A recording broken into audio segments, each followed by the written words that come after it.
Hello दोस्तों, अभी चल रहा है भारत में सौरभ और मुस्कान के बारे में। जो ये सौरभ हत्याकांड के बारे में जो मामला चल रहा है, बहुत ही अधिक सुर्खियों में है, क्योंकि यह भारत नहीं पूरी दुनिया का सबसे ही अलग प्रकार से किया गया हत्याकांड है। अभी तक ने आपने बहुत से हत्याकांड के बारे में सुने होंगे।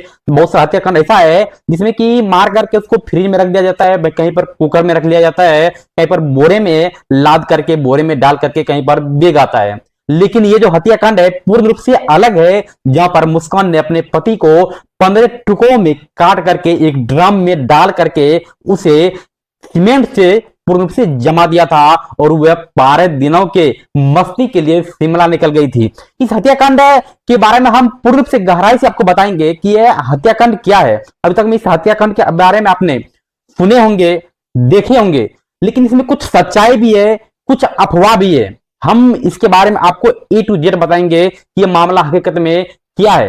ये मामला आप देख करके बताइएगा। क्या अभी जो सुर्खियों में चल रहा है, बहुत सारा जो व्यक्तियों का कहना है कि ये मामला देख करके, ये घटना देख करके जो लड़के है उसको शादी नहीं करना चाहिए, प्यार नहीं करना चाहिए, शादियों से भागना चाहिए। क्या आपको लगता है कि ये क्या ऐसा घटना, इस घटना के कारण से हर एक व्यक्ति के मन में, हर एक व्यक्ति के दिमाग में लड़के के प्रति, महिला के प्रति नफरत का भाव आना चाहिए?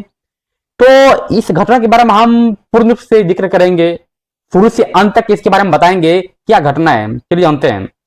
तो सबसे पहले जो है कि सौरभ और मुस्कान के बारे में अगर बात करें तो सौरभ और मुस्कान का जो मुलाकात हुआ था वो सबसे पहले 2011 में वो उसके मुस्कान के नाना के घर दोनों का मुलाकात हुआ था। मुस्कान का जो नाना था वो एक ज्योतिष था, ज्योतिष का काम करता था, जिसके कारण से मुस्कान जो था अपने नाना के घर आते जाते रहती थी और वहीं पर सौरभ और मुस्कान का मुलाकात हुआ, दोनों में दोस्ती हुआ और ये दोस्ती धीरे धीरे प्यार में बदल गया।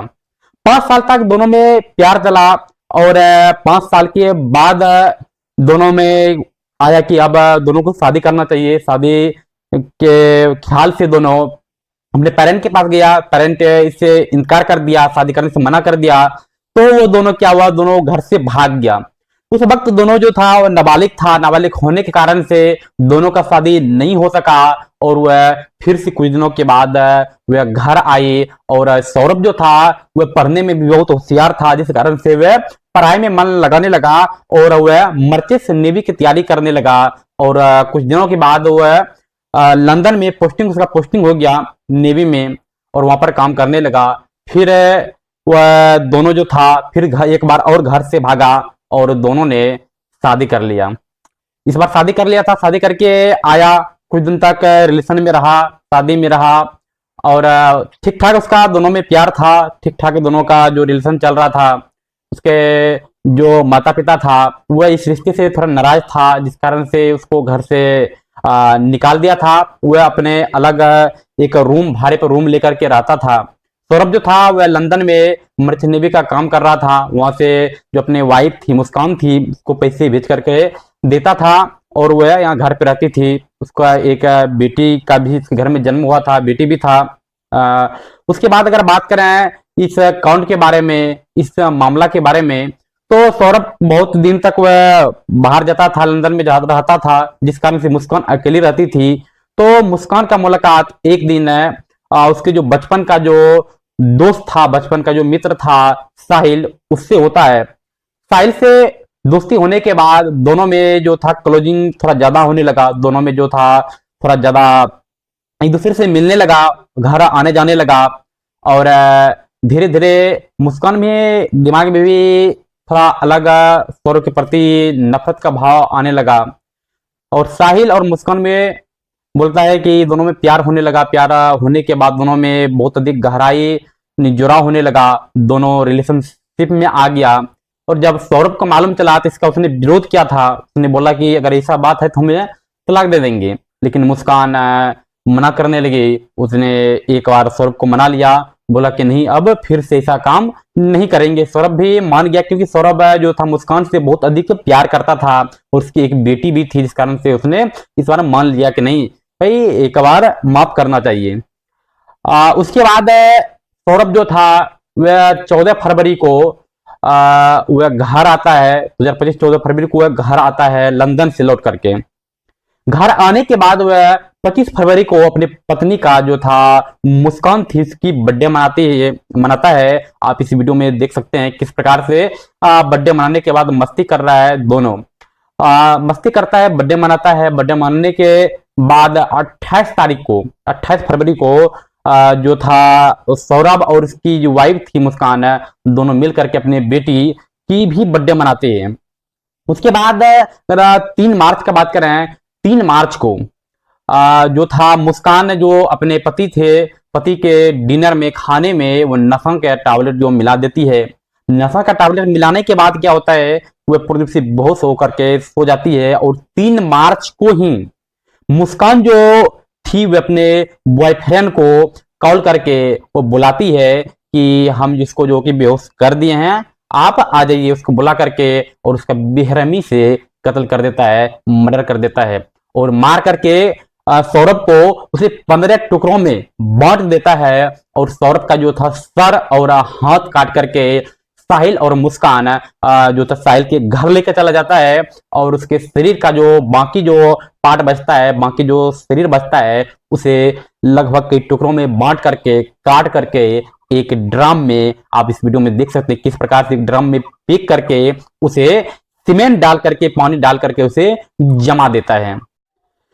साहिल जो सौरभ के बॉडी का जो सर था और जो बाजू था उसको काट करके जो अपने घर ले गया, वह तंत्र मंत्र पर बहुत अधिक विश्वास करता था। तो उसके बाद क्या किया, मुस्कान और जो साहिल था वह शिमला 12 दिनों के टूर पे निकल जाता है। वहीं पर होली का जश्न भी मनाता है, वहां पर घूमता है, मस्ती करता है, बहुत अधिक नशा करता है। उसके बाद वह 12 दिनों के टूर के बाद वह लगभग 17 मार्च को अपने घर लौटते हैं, मुस्कान और साहिल दोनों। और जब अपने मायके जाती है तो उसकी माँ जो था सौरभ के बारे में पूछती है कि सौरभ कहाँ है। तो मुस्कान तब उसके बाद बताती है कि हमने जो थे सौरभ का कत्ल कर दिया है, उसको मार दिया है। तो उस घटना के बारे में पूरा पूरी जिक्र करती है। उसके बाद 17 मार्च को जैसे ही ये घटना के बारे में जिक्र होता है तो उसकी माँ ने जाकर पुलिस में रिपोर्ट लिखाती है, पुलिस को बताती है इस घटना के बारे में। उसके बाद पुलिस जो है वह सौरभ के घर जाकर के छानबीन करता है और फिर उसके बाद मुस्कान और साहिल को गिरफ्तार कर लेता है। और गिरफ्तार करने के बाद जो सौरभ का बॉडी था उसको निकाल करके उसके 4 टुकड़े जो था बॉडी का, उसका जो होता है पोस्टमार्टम जो कि अस्पताल में किया जाता है। उसके बाद अगर बात करें इस मैटर के बारे में आगे जो और खुलासा हुआ रहा है, उसका कुछ व्यक्ति का कहना है, उसका जो भाई है उसका कहना है कि इसमें जो है कि इसकी माँ के भी हाथ था, माँ ने भी इसमें उसका साथ दिया था उसके मारने में, क्योंकि उसको भी लोभ था। सौरभ से वो भी पैसे अड़ रही थी, पैसे बहुत अधिक ले रही थी, उसके पैसे से घर बनाई। जो मुस्कान की बहन थी उसने आईफोन खरीदी, कार ली, बहुत अधिक जो था उससे पैसे ऐठ रहा था उसका परिवार, इसमें उसका भी पूर्ण रूप से हाथ है। तो आप सब खुद इस मैटर को आप सुन चुके हैं, आप सब खुद मैटर को समझ चुके हैं। इस मैटर को सुन समझ करके आप खुद इस फैसला ले सकते हैं कि क्या इस मैटर में क्या होना चाहिए। क्या जैसे मैटर में जो है मुस्कान जो है, जिस मुस्कान ने अपने पति की बेरहमी जो हत्या की थी, वो पति जो उससे बहुत अधिक प्यार करता था, इतना अधिक है कि जब उसके पति ने जाना कि वो दूसरे लड़के से अफेयर में है, दूसरे लड़के के चक्कर में है, उसके बाद भी उसने माफ कर दिया। उसके साथ ही बावजूद भी उसने अपने पति को मार दिया। तो क्या इस मैटर को लेकर के, इस मामला को लेकर के क्या हर एक व्यक्ति के मन में, हर एक व्यक्ति के जो दिमाग में हर एक लड़कियों, हर एक महिलाओं के प्रति नफरत का भाव रखना चाहिए? ये भी एक जो कि सोचने वाली बात है। क्या अगर हम हर एक व्यक्तियों, हर एक लड़कियों के प्रति, हर एक महिलाओं के प्रति अगर नफरत के भाव रखेंगे तो हमारे हमारे घर में जो महिलाएं हैं, हमारे घर में जो माँ है, बहन है, वो भी एक महिलाएं हैं, वो भी एक लड़की है, तो वो भी अपना रिश्ता जो बहुत अच्छी प्रकार से निभाती है। हर एक रिश्ता जो है कि एक जैसा नहीं होता है, हर एक इंसान एक जैसा नहीं होता है। हम सबको सिर्फ एक कांड देख करके, एक मामला देख करके अपने मन में कभी भी ऐसा कुछ विकार ख्याल तो रखना ही नहीं चाहिए, क्योंकि सिर्फ एक जो व्यक्ति है वो हर एक जो देश की महिलाएं हैं, हर एक देश की जो लड़कियां हैं, सिर्फ अपने अगर बात करें अपने देश के बारे में तो हर एक देश की जो अपने देश की महिलाएं हैं, हर एक महिला के बारे में नफरत की भाव नहीं डाल सकती है। कुछ दिन पहले आपने सुने होंगे एक सृजना और विवेक की कहानी के बारे में। वो भी एक बहुत ही अमर कहानी है। वो प्यार का एक ऐसा मिसाल है जिसने हर एक व्यक्ति को लगभग जो थी रुला दिया। उस कहानी को सुन करके, कहानी को देख करके, उसका वीडियो देख करके।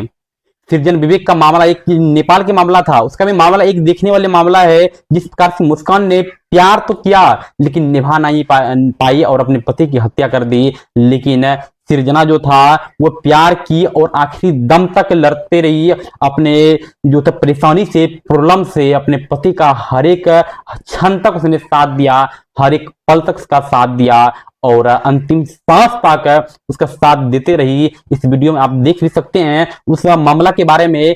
कितने ही एक बोल सकती है कि एक कलयुग की एक प्रकार से वो सीता है, कलयुग की एक प्रकार से एक ऐसी महिला है जो अपने पति की, अपने प्यार के प्रति जो था वो आदर भाव रखी और आखिरी सांस तक उसका साथ